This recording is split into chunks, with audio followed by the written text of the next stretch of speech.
My name is Chuck Albrecht. The photos are from Korea, Japan, Thailand, and then another photo was in international waters on the USS Carl Vinson. The photo in Japan was actually my wife and I were returning from Korea, returning to the States, and we decided to take the long way home, so to speak, so we spent a week in Kyoto. I think that was our first night there, actually. The Japanese lanterns were just so beautiful. It was about dusk. Sure. So it's nice to be able to use handheld, no flash, and still get some nice lighting. And it was just, I wanted to get the Japanese lantern in the foreground because it has the kanji on it, and I just thought it lent itself to a nice picture. You know, Kyoto, we were there for about a week. Okay. And in Korea, we live near Busan, and we were there for about a year. And it's kind of interesting, the photo of the lady with the apple. It was just an odd picture that I took, but the apples are called segwa. And I was so surprised that they had an apple festival in Korea. You don't really associate Korea with apples, but they had tons of apples. It felt like we were in Washington State. Now, the interesting thing, because Korean cooking culture, if you will, is not focused on sweets.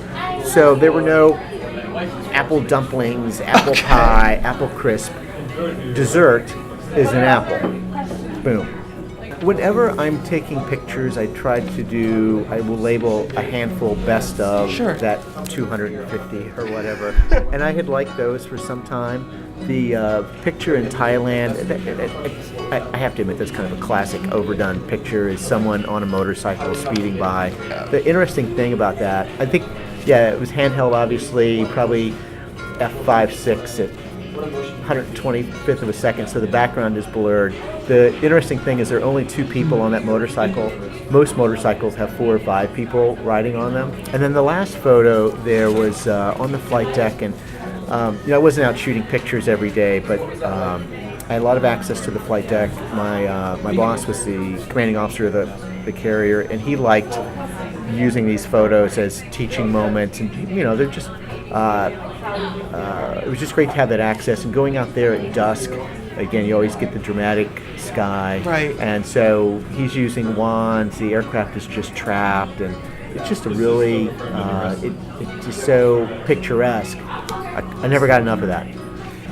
We always scope out like maybe top 5 either things to see or places to eat. Okay. People are very friendly too, which is really fun. You can break down, and it's great about the cameras today because that can break down a barrier, because as soon as you snap a photo, the kids especially want to come right around and look at the preview. Whereas, 20 years ago, that obviously wasn't the case. But people are very friendly. We study so much culture, and you can read about things a lot. Sure. But, one day of experiencing the frustration of trying to communicate in another language, or just,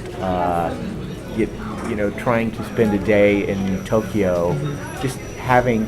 You can watch people get onto the subway and you can think, oh, that's crowded. Sure. Until you're there like this and you're like, no, this is crowded.